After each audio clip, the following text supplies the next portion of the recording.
Bonsoir. Christian Didier a été mis en examen pour l'assassinat de René Bousquet. Qui est cet homme? Présenté comme déséquilibré, Éric Lemasson a enquêté dans sa ville d'origine, Saint-Dié, dans les Vosges.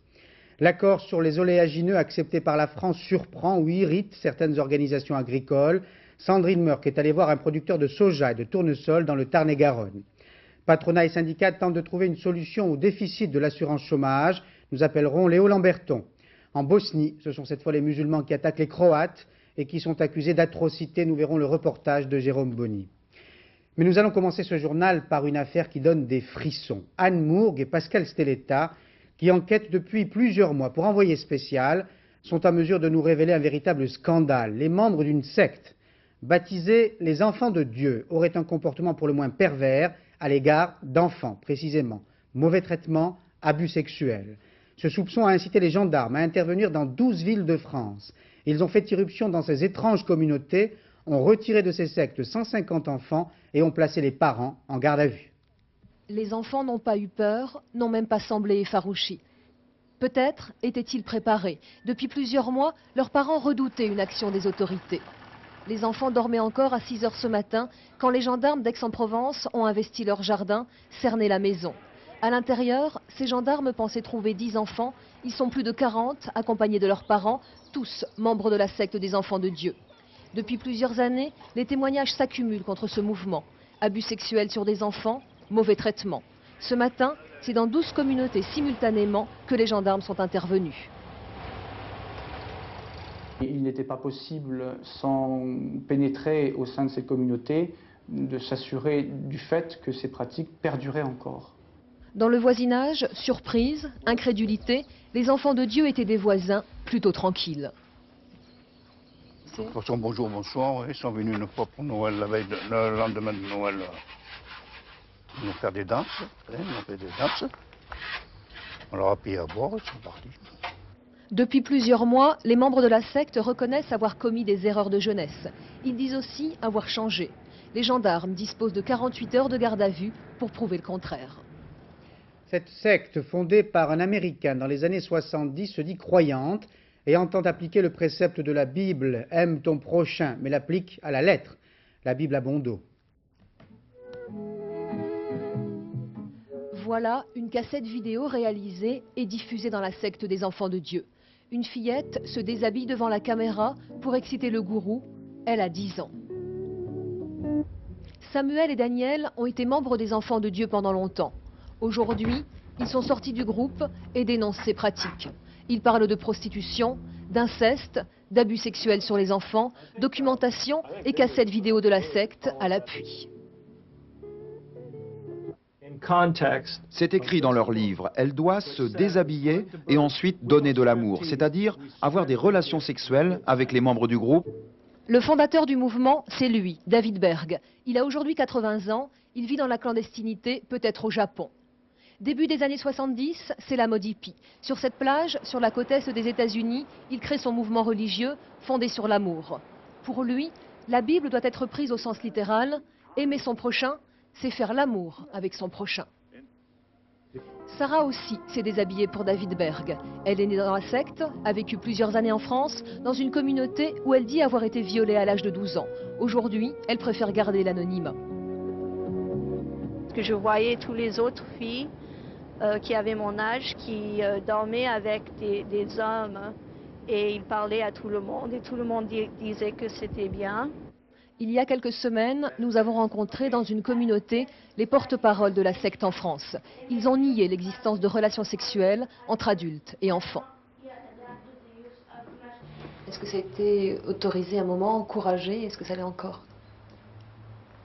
Pas du tout, jamais. C'était jamais encouragé. Non. Pour les 10 000 membres de la secte, David Berg a prévu la fin du monde pour très bientôt. Et quand viendra l'apocalypse, dit-il, seuls survivront les enfants de Dieu. Envoyé spécial vous proposera en septembre prochain l'enquête complète d'Anne Mourgue et de Pascal Stelletta. Christian Didier a été mis en examen pour l'assassinat de René Bousquet. Pourquoi cet homme de 49 ans a-t-il tué l'ancien secrétaire général de la police de Vichy?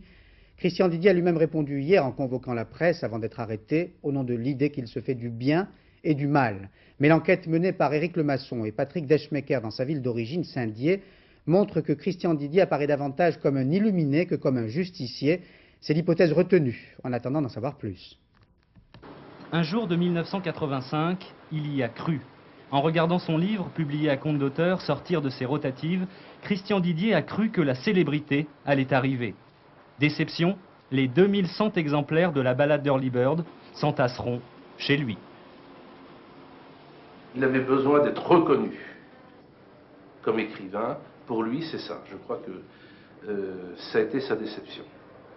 De voir que, en fait, son livre sortait, c'était un livre comme un autre. Il n'y avait rien de spécial, on ne disait pas bravo, bravo, bravo, il a sorti ce livre. Aujourd'hui, l'appartement du fils Didier, comme on l'appelle ici, est vide. Sa mère, âgée de 75 ans, a été emmenée la nuit dernière à l'écart de Saint-Dié par la PJ de Nancy. Ici, tout le monde connaît Christian Didier, fils de coiffeur, autodidacte, excentrique, sympathique mais secret. Entre deux coups d'éclat à Paris, on le voyait fréquemment faire son jogging le long de la Meurthe, et le soir parfois, dans ce bar branché à côté du cinéma, il discutait théâtre ou littérature. Que faisait-il dans la journée? Avait-il des amis? Mystère. Didier ne semblait avoir ici aucune vie sociale ou professionnelle. Le mot qu'on emploie le plus souvent à Saint-Dié, quand on parle de lui, c'est un illuminé. Alors dans le langage du coin, illuminé, ça a une petite connotation sympathique. C'est un gars pas dangereux, mais un peu illuminé. On dit aussi évaltonné, en patois-vauvien, évaltonné. Bien connu de la presse locale, en revanche, les habitants de Saint-Dié ignoraient que le meurtrier présumé de René Bousquet suivait un traitement psychiatrique. Didier, dépressif, n'inquiétait personne. Saint-Dié n'a jamais prêté attention au titre de l'un de ses livres, Les Contes de l'Oquidor. L'accord entre l'Europe et les États-Unis sur les oléagineux accepté finalement par la France a suscité des réactions diverses. Nous les avons entendues hier. La FNSEA a commenté prudemment, le CNJA s'est montré sévère, le MODEF parle de capitulation et la coordination rurale menace de s'occuper sérieusement, je la cite, des vacances des ministres. Comment réagissent sur le terrain, c'est-à-dire dans leurs fermes, les producteurs de soja ou de tournesol? Sandrine Meurck et Gilbert Usan ont rencontré l'un d'entre eux dans le Tarn-et-Garonne. Soja, colza, tournesol, du petit chinois pour les agriculteurs français il y a encore quelques années. Pourtant très vite, Michel et beaucoup d'autres se sont mis à les cultiver, poussés par les primes d'une Europe décidée à conquérir son autosuffisance alimentaire. Les champs de blé ont viré aux jeunes vifs, aux grandes dames des Américains qui détenaient alors le monopole de l'oléagineux. La guerre des huiles était déclarée. Aujourd'hui, Michel a un peu l'impression d'être sacrifié sur l'autel du GATT. Après les incitations à la production vient le temps des restrictions, des coups d'accordéon mal compris sur le terrain. S'ils nous réduisent ça, qu'est-ce que je vais faire? Je vais refaire du maïs ou du blé, mais ça, il y en a déjà trop. De toute façon, on avait un marché, le soja en France est à peine exploité, le tournesol c'est pareil, l'huile, il y a un marché énorme, et puis c'est les Américains qui vont nous le prendre. L'amertume est d'autant plus grande que le tournesol et le soja sont des cultures aux revenus relativement fiables, économes en eau et en engrais. Michel va devoir limiter ses surfaces cultivées en oléagineux et mettre en jachère 10% de ses terres. Il pourra en revanche les cultiver à des fins industrielles du type biocarburant. Mais après toutes ces années d'efforts et d'investissement, il trouve la potion à l'huile difficile à digérer. À l'Assemblée nationale, l'opposition a dénoncé à nouveau comme hier sévèrement cet accord. Et les députés RPR, souvent très proches des agriculteurs, comment réagissent-ils? Rejoignons pour le savoir Nathalie Saint-Cric et Bernard Connor au Palais Bourbon. Je vous en prie. Il y avait de l'orage dans l'air à l'Assemblée nationale. Les socialistes avaient décidé de dénoncer haut et fort la signature par la France de l'accord sur les oléagineux côté majorité. On était partagé entre le soutien au gouvernement et l'inquiétude face à cet accord. Vous faites aujourd'hui l'inverse de ce que vous avez dit dans votre campagne électorale. Vous bradez l'agriculture de certaines régions. Il faut bien le dire, chers collègues, la ratification du volet oléagineux retentit dans nos campagnes comme une réponse. Une réponse gouvernementale en deux temps, pédagogique et rassurante, à destination de la majorité, polémique et virulente en direction des socialistes. Nous avons considéré qu'il était bon pour la France et qu'il n'était pas mauvais pour l'agriculture française de débloquer cette partie de l'accord sur les oléagineux, ce que reconnaissent d'ailleurs, quand on leur parle entre quatre yeux, tous les vrais responsables de l'agriculture française. Lorsqu'on a laissé l'agriculture française en faillite, lorsqu'on a laissé la France isolée comme elle l'était au GATT, la décence commande de commencer par se taire. Connaissez-vous la règle nemo auditur propriam turpitudinem suans allegans? Nul n'est fondé à faire état de ses propres échecs pour critiquer les autres. Des socialistes excédés, un gouvernement pugnace, après quelques semaines de courtoisie, d'affrontements policés, le débat a repris. Édouard Balladur entre, comme il l'avait prévu, dans une zone de turbulence, mais cela n'affecte pas la relation de confiance qu'il a depuis sa nomination avec les Français. Le sondage réalisé par BVA pour France 2 et Paris Match le confirme. Les Français interrogés croient dans leur majorité à son succès, mais restent tout de même sceptiques sur les résultats espérés de la lutte contre le chômage. Jean-Baptiste Prédali. Édouard Balladur, toujours crédible 2 mois après son arrivée à Matignon, une crédibilité sous condition. 56% des sondés estiment que son gouvernement pourrait réussir à rétablir la situation économique. Paradoxe, dans le détail, la confiance se porte sur des domaines comme la lutte contre l'immigration clandestine. Pour la maîtrise du chômage, les sceptiques l'emportent, 58% contre 38%. Enfin, Balladur, candidat à l'élection présidentielle, plutôt oui à 61%, contre 24% en faveur d'un simple soutien à Jacques Chirac. Édouard Balladur candidat, peut-être, à une condition près selon les Français interrogés. Il lui faudra d'abord obtenir des résultats comme Premier ministre. Et ce sondage contrasté nous permet de faire le point sur l'état de l'opinion en fait. Écoutez, globalement, ce sondage est tout de même réconfortant pour Édouard Balladur, alors qu'on l'a vu ces derniers jours, les chefs d'entreprise sont un peu réticents et hésitants, et qu'on entend quelques grognements dans la majorité. Mais lorsqu'on regarde de près, on s'aperçoit qu'au fond, les Français ont 2 regards sur Édouard Balladur. Un regard sur l'homme, personnellement, et qu'un regard extrêmement positif, puisqu'on ne lui trouve aucun défaut. En fait, on sait depuis le début que M. Balladur correspond à la personne, à la personnalité attendue par les Français. Ne célèbre-t-on pas d'une manière générale le retour des valeurs bourgeoises? Et au fond, il a bien mis en pratique gouvernementale cette attente des Français, puisqu'il apparaît un homme de concertation, qui n'est pas dogmatique et qui surtout ne fait pas de politique, c'est-à-dire qu'il n'a pas de conflit avec les responsables de la majorité, ni même avec le président de la République. En revanche, le jugement et le regard que portent les Français sur l'action d'Édouard Balladur est effectivement plus nuancé, très positif en ce qui concerne la sécurité, plus critique donc sur le social, sur le chômage, on l'a dit, et notamment les Français estiment que l'effort n'est pas équitablement réparti. Alors à propos du chômage, est-ce qu'il y a doute sur les compétences personnelles d'Édouard Balladur ou sur les compétences des politiques en général? En ce moment, le Premier ministre a une chance formidable, il est seul, il n'a pas d'adversaire et personne ne formule de politique alternative crédible. On verra dans quelques semaines comment réagiront les Français lorsque ces mesures prendront effet. Les 2 visions évidemment vont se confondre et c'est vrai que M. Balladur sait qu'il sera jugé sur le chômage, non sur ses possibilités de le faire baisser rapidement, mais en tout cas sur sa capacité à le freiner, à l'endiguer.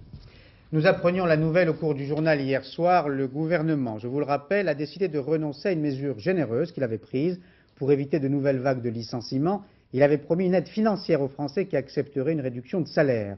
Mais cette mesure a provoqué aussitôt des effets pervers, certains patrons succombant à la tentation. Du coup, le gouvernement s'est voulu pragmatique, la promesse oubliée. Yannick Le Tranchant. Ce jour-là, l'annonce avait fait son effet, la proposition était osée, elle avait surpris. Mais Édouard Balladur voulait innover. En cas de projet de licenciement économique, la renonciation au licenciement en échange d'une baisse temporaire du salaire serait facilitée par une aide de l'État versée aux salariés. Cette aide serait, elle aussi, limitée dans le temps. Le ministère du Travail prend le relais et tente de traduire en texte la volonté balladurienne. Les experts émettent des réserves, craignant une crispation des relations employeurs-salariés. La mise en place du dispositif s'annonce complexe, on frôle le tollé général, le gouvernement suspend la mesure. À partir du moment où il y a observation critique, nous les entendons et nous cherchons à voir dénouer dans la concertation les difficultés que nous rencontrons. Mais c'était pas un faux pas alors de proposer ça comme ça un petit peu... Non, il n'y a pas de faux pas, il y a le souci d'une concertation ouverte. Le ministre du Travail peut employer les mots qu'il veut pour faire la présentation qu'il veut, la réalité demeure. Et la réalité, c'est que cette mesure conduisait le gouvernement à dégager des millions pour aider le patronat à baisser les salaires et à faire du chantage à l'emploi. La compensation salariale disparaît avant d'avoir réellement existé, n'en déplaise à l'entreprise Morin qui allait même jusqu'à offrir fermement à ses salariés le choix entre une baisse des salaires et la porte, un exemple de dérive que le gouvernement préfère éviter. On le voit bien, les acteurs de la vie politique et économique tentent de trouver des idées pour préserver des emplois de plus en plus précaires, quitte à tâtonner parfois. L'entreprise Digital Équipement France, touchée par la crise de l'informatique, propose une voie à grande échelle, le partage du temps de travail, l'applique et le fait savoir. Pascal Golomer, Daniel Lévy. Christophe Brugel aime l'informatique, c'est d'ailleurs son métier. Mais il aime aussi la radio. Depuis le 1er juin, il travaille un jour de moins chaque semaine chez Digital pour se consacrer à un réseau FM, une deuxième activité rémunérée. L'intérêt, oui, est important parce que ça me permet de mettre, comment si je peux m'exprimer ainsi, le pied dans une activité professionnelle sans grand risque en fait, sachant que le milieu de la radiodiffusion en modulation de fréquence est un milieu qui bouge énormément, donc le fait de pouvoir entrer dans ce milieu sans prendre de risque est quand même très très intéressant pour moi. Comme lui, ils sont près de 500, 20% du personnel en France, à avoir dit oui à ce programme de temps partiel. Les conditions sont avantageuses, on ne perd que 8% du salaire pour un jour de travail en moins et on retrouve son activité normale au bout de 2 ans si on le souhaite. Très fier, la direction appelle cela le nouveau savoir travailler. Tout serait parfait si cette opération n'était pas intervenue en pleine phase de restructuration. L'informatique va mal, personne n'y échappe, et Digital a dû licencier 300 personnes le mois dernier, c'est le 4e plan social en 2 ans. Alors le seul syndicat présent dans le groupe n'apprécie guère que la direction se façonne une belle image d'entreprise sociale en de telles circonstances.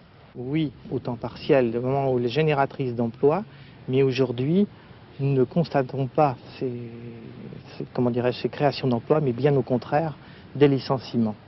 La direction souligne tout de même que le travail à temps partiel a sauvé 90 emplois et permet surtout de préparer l'avenir, mais pas question de parler de nouveaux plans de licenciement. Il ne s'agit pas d'une mesure, on me coupe un bras et après on va me licencier complètement. Il s'agit simplement d'adapter nos compétences à la conjoncture pour un retour à la croissance, garder la flexibilité et surtout garder le sentiment d'appartenance des gens à une entreprise. C'est plein de bonnes intentions et en plus c'est à la mode. Mais si le marché de l'informatique ne s'améliore pas, il faudra peut-être parler à nouveau de restructuration et cette fois sans campagne de presse. La lutte contre le chômage, cela veut dire aussi la lutte contre le déficit de l'assurance chômage. Les partenaires de l'UNEDIC n'étaient pas parvenus à se mettre d'accord lors de leur dernière rencontre. Ils se sont retrouvés aujourd'hui, mais apparemment, d'après les dernières informations, ils n'ont pas réussi à s'entendre. Léo Lamberton suit cette réunion, il nous appellera sans doute au cours de ce journal. La situation se complique encore un peu plus en Bosnie. La guerre entre les Serbes et les musulmans continue, mais elle est éclipsée par une autre guerre qui prend de l'ampleur. Elle oppose les Croates aux musulmans, et ce sont ces derniers, cette fois, qui sont accusés d'atrocités. Le reportage de nos envoyés spéciaux Jérôme Bonny, Roger Motte et Cyril Pecherick. Bandol, au nord de Travnik. Encore un village rayé de la carte de Bosnie, sous les yeux des soldats croates condamnés à regarder brûler la maison de leurs frères et de leurs cousins. Après 4 jours d'offensive bosniaque, c'est la déroute de l'armée croate. Pendant des mois, ces hommes se sont battus aux côtés des musulmans contre les Serbes. Aujourd'hui, les alliés d'hier s'entretuent. Notre commandant, il est nul. Dans les villages autour de Travnik, les combats se poursuivent sous les yeux des casques bleus britanniques. La ville, elle, est sous contrôle de l'armée bosniaque. Des centaines de civils croates sont jetés sur les routes. Ils n'ont plus rien. Regardez ce que nos voisins musulmans nous ont fait. D'abord, les nôtres les ont repoussés. Puis ils sont revenus.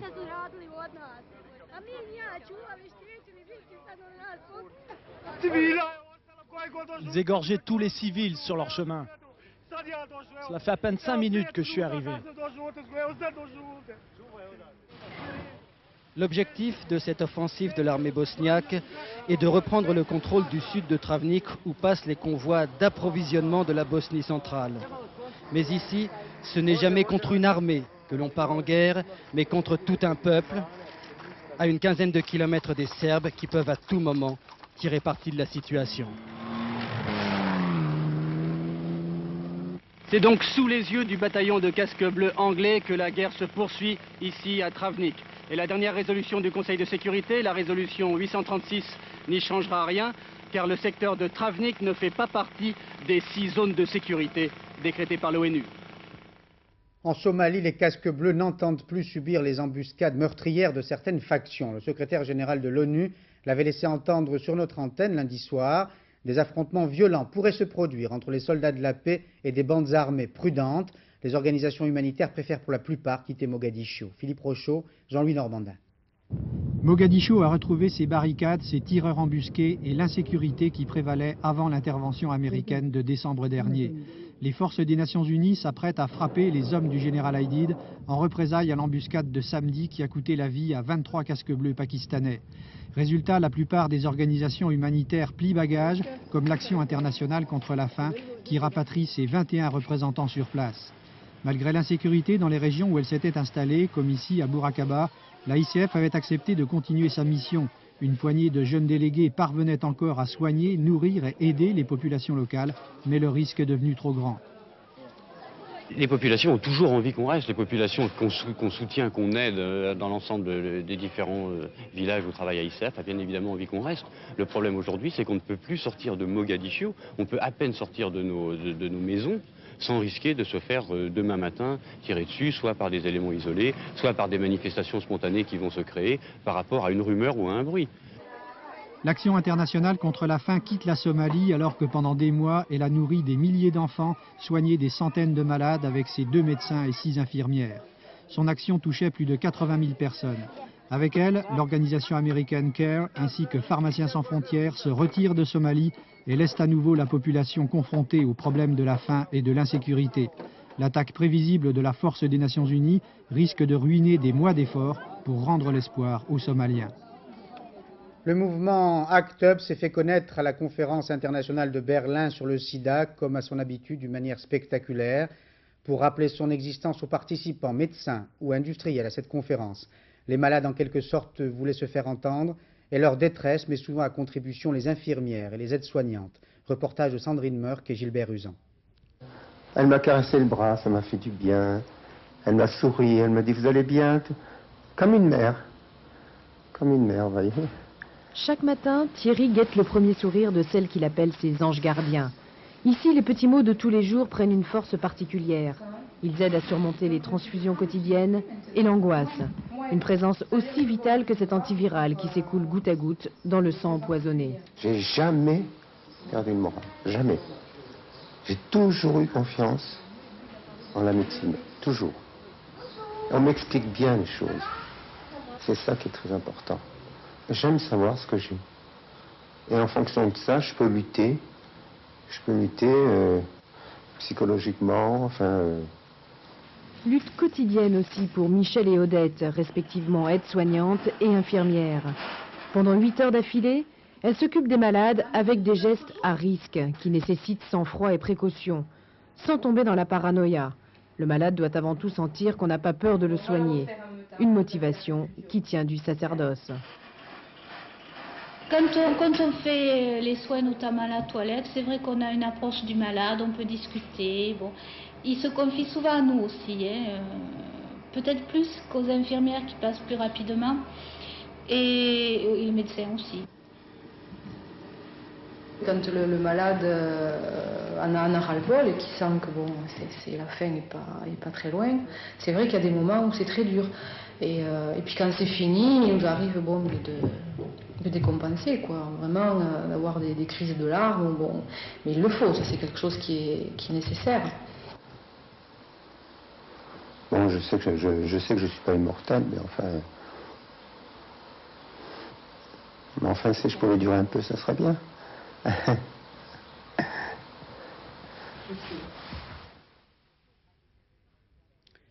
Max Terré a été entendu aujourd'hui au procès Péchinet dans le cadre de l'affaire dite de délit d'initié. Il avait à s'expliquer sur un tuyau confidentiel qui lui aurait permis d'acheter des actions puis de les revendre avec une forte plus-value. Dominique Verdeillan. Max Terré a une passion, l'emballage. Il l'avoue, c'est un péché mignon qui lui a rapporté gros en 88, plus de 8 millions de francs. Et qui aujourd'hui risque de lui coûter cher. En 88, il s'est rendu aux USA. Et c'est là qu'il a entendu parler de Triangle. Il a acheté 32 300 actions. Pour Max Terré, il ne s'agit pas d'un délit d'initié, mais d'un déclic. Un déclic dont un autre inculpé, Patrick Gruman, agent de change de Max Terré, ne se souvient pas. Pas plus que ne s'en souvient Jean-Louis Pétria, PDG de la GMF. Lui aussi était aux USA, mais Triangle, cela ne lui dit rien. Mais je n'étais pas tout le temps avec M. Terré, insiste le témoin, qui comprend la position délicate de son prédécesseur à la tête de la FNAC. Autre action évoquée, celle achetée par Roger Patrice Pelat, aujourd'hui décédé. Ce dernier en a reconnu devant le juge d'instruction 10 000. Pour la justice, il en a acheté 20 000 de plus via une société suisse et répertorié sur les comptes d'une société panaméenne. Qui a informé Pela? La question reste sans réponse et la présidente du tribunal de conclure avec regret: on n'en saura pas plus, Monsieur Pela n'est pas là pour se défendre. Un débat qui semble étranger à Samir Traboulsi. Durant l'audience, il consulte sur un ordinateur de poche les cours de la bourse. Traboulsi met sa défense en sommeil pour surveiller ses actions. Je vous annonçais il y a un instant la nouvelle réunion de l'UNEDIC destinée à résorber le déficit de l'assurance chômage. Malheureusement, patronat et syndicats n'ont pas réussi à se mettre d'accord. Cette réunion a été suivie par Léo Lamberton et Éric Delagneau. Sous haute surveillance, cette réunion de l'UNEDIC. Haute surveillance policière et haute surveillance des chômeurs. Une centaine sont venus devant le siège du CNPF, sommer les partenaires sociaux de sauver le régime. Il faut qu'il fasse quelque chose. Hein. Il ne faut pas qu'il laisse les gens comme ça dans le caca, il faut faire quelque chose. On ne peut pas vivre avec 2000. On ne peut pas payer un loyer, l'électricité, manger, rien que ces choses-là, rien que les choses utiles, c'est pas possible. Alors toucher moins, on n'y arriverait pas. À l'intérieur, syndicats et patronats ont tenté d'amorcer l'impossible dialogue. C'est un échec. Pendant 5 heures, chacun a campé sur ses positions. Au final, vendredi, ils iront voir le ministre du Travail en étant divisés. Seul point de consensus, ils demanderont au gouvernement de prendre en charge certaines dépenses qui relèvent plus de la solidarité que de l'assurance chômage. Nous allons exposer au gouvernement, au ministre M. Giraud, ce que nous souhaitons qu'il prenne en compte au titre de la solidarité, avec les nuances que je vous ai dit. Et puis, nous sommes bien déterminés à régler les problèmes, je vous l'ai dit, qui reviennent de notre responsabilité à nous. Mais cela ne devrait pas satisfaire le gouvernement. Celui-ci avait demandé aux partenaires sociaux d'aboutir à un accord sur la gestion de l'UNEDIC. Or là, on est loin du compte. Certains murmurent que Matignon pourrait nommer un médiateur afin de faire avancer le dossier. La plus grande foire aux armes du monde va s'ouvrir demain au Bourget, mais nous avons décidé pour ce premier reportage consacré au salon de ne vous montrer ni missiles, ni chars, ni avions de combat. Patrick Esther et Jean Corneille préfèrent vous offrir un rafraîchissement dans ce climat torride et vous présentent la piscine pour astronautes, le petit bleu pour le grand ciel. Cela ressemble à la NASA à Houston, mais ce n'est pas la NASA. Ces astronautes sont à l'entraînement à 10 km seulement de la Tour Eiffel, dans une piscine installée tout spécialement par l'Agence spatiale européenne. Ce sera même probablement l'attraction la plus prisée du public pour ce 40e salon du Bourget. Dans la piscine se trouve une maquette d'un module destiné à être attaché plus tard à la grande station orbitale américaine baptisée pompeusement Freedom. Depuis l'abandon du programme d'avion spatial Hermès, ce module supporte la plus grande part du rêve cosmique européen. Mais tout ne va pas pour le mieux non plus pour Freedom. Regardez, cela ressemble à 2001 l'Odyssée de l'espace, mais cette fois, il s'agit bel et bien d'un programme étudié par la NASA. Une véritable cité orbitant à 400 km d'altitude. Reagan, puis Bush, avaient décidé de la construire en coopération avec le Japon et l'Europe. 55 000 personnes, rien qu'aux États-Unis, ont travaillé 9 années sur ce superbe projet, l'ultime grande aventure du XXe siècle. 24 astronautes devaient travailler et vivre en permanence à son bord. Et puis, patatras. Voilà Bill Clinton qui débarque, avec sa détermination farouche, économiser l'argent du contribuable américain. Un coup fatal.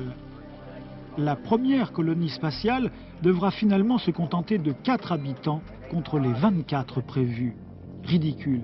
Restera-t-il seulement une place pour un Japonais et un Européen? Même pas sûr. Les kiosques à journaux vont-ils disparaître en France? La question est prématurée, mais le Parisien prend une initiative qui pourrait changer nos habitudes. Il crée des distributeurs dans la ville. Patrice Romden, Gilles Ragris. Elle attend le client. Elle, c'est la machine à distribuer le Parisien. Mais comme elle débute dans le métier, un vendeur en détail le mode d'emploi. Bon, voilà, je vous donne la carte. Ok. Vous l'insérez dans le distributeur. Ok. Allez-y alors. Qu'est-ce qu'on... Allez-y. Voilà. Vous la retirez maintenant. Et automatiquement, le journal sort. Donc vous prenez votre journal. Super, il ça faire là. Voilà. Donc cette carte est en vente chez Marchand de Journaux. Ok. Elle vaut 45 francs pour 10 journaux. Et elle est valable pendant 6 mois. Ah, c'est génial, c'est vachement cool quoi, je veux dire. C'est très bien, c'est très bien ça. Bah c'est très bien, j'ai juste la rue à traverser pour avoir mon journal. Ce qui me manque, c'est les petits croissants. Petit croissant. Oui. Si vous les mettez en pleine rue comme ça, la nuit, il y en a, ils vont essayer de les casser, hein. Ça à coup sûr. Hein. Alors là, 45 francs la carte, le prix de 10 exemplaires en vente chez tous les marchands de journaux qui conservent ainsi leur marge et bénéficient d'une avance de trésorerie. En vendant 10 journaux d'un seul coup, il est certain que ça nous fait moins de manipulation dans les journaux. Il n'y a désormais plus d'heures pour acheter le Parisien qui déshumanise, certes, mais multiplie ses points de vente sur Poissy et Issy-les-Moulineaux, 2 villes test. Il faut au moins 6 mois pour avoir des résultats tangibles et nous espérons une augmentation de 20 à 30% de notre diffusion. Adossés à leur cube bleu, les vendeurs vous attendent. Profitez-en car dans quelques jours, plus de vendeurs. L'homme à la voix si particulière chante à nouveau. Stéphane Escher nous avait agréablement surpris avec son déjeuner en paix qu'il avait enregistré dans un casino désaffecté en pleine montagne suisse. Il nous surprend encore avec son dernier album, composé cette fois dans un vieil hôtel de Carcassonne. Pascal Deschamps, Frédéric Bazille. Il ne m'écoute jamais, il fait ce qui lui plaît. Tant qu'on ne connaît ni remords ni regrets.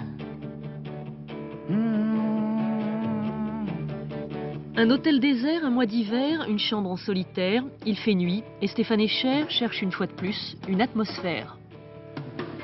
Là, je peux m'imaginer que je peux arriver à quelque chose de plus intime.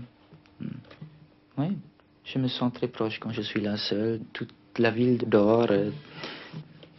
Je me sens mieux ici que dans un studio moderne avec toute la technique. Non. C'est chez moi là. Moi je suis toujours dans les chambres d'hôtel. Et spécialement cette chambre, je ne sais pas, il y a quelque chose que vous ne pouvez pas capter avec cette caméra.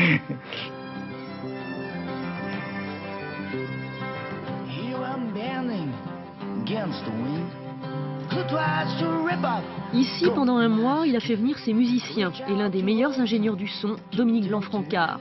Ici, il a puisé dans cette ville rencontrée au hasard d'une tournée en juillet dernier toute l'histoire de l'Europe, concentrée dans ces quelques pierres. Carcassonne, ses vestiges romains, son occupation mort, sa révolte cathare. Chaque coin que vous regardez, il vous raconte. Il ne vous raconte pas une histoire, il vous crie une histoire. C'est ça ici. Et ça a influencé votre travail? Beaucoup. Il va y avoir des instruments médiévaux sur le disque. Il y a une chanson que j'ai écrite exprès pour avoir cette couleur. C'est très riche, c'est extrêmement riche ici. Riche comme cet album, plus sombre que le précédent. Attendu au tournant après le succès, Stéphane Escher chante « Ce que main donne, l'autre le reprend, et ce que l'on tient fichera le camp ». Lucide.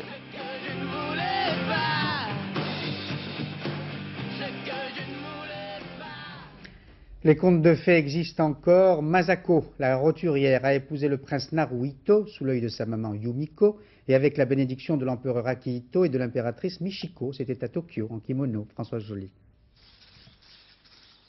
Ce ne sont pas les flashs des photographes qui rendent la démarche de la princesse Masako hésitante, mais le poids de la tradition impériale. 14 kilos, pour ce seul vêtement revêtu il y a 10 siècles par les dames de la cour. Et 13 minutes de cérémonie très secrète dans ce sanctuaire pour son entrée dans la vie conjugale. Ne vous fiez pas au visage fermé du prince héritier. Au fond de lui, dit-il, il brûle quelque chose d'immense pour celle qu'il a choisie. Elle a appris à s'incliner de 15 à 45 degrés. Mais cet ancien élève d'Harvard, diplomate qui parle couramment français et anglais, devra désormais se taire en public. C'est le protocole de la maison impériale. Ce matin, elle a d'ailleurs été rayée des listes électorales et ne peut plus sortir sans autorisation. Mais la princesse Masako a déjà fait une entorse à la tradition, elle n'y peut rien. Regardez cette image, la princesse mesure quelques centimètres de plus que son mari, du jamais vu dans cette dynastie. Didier Roustan vous fera vivre le match de football Cannes-Valenciennes qui compte pour le championnat de France des barrages à 20h45.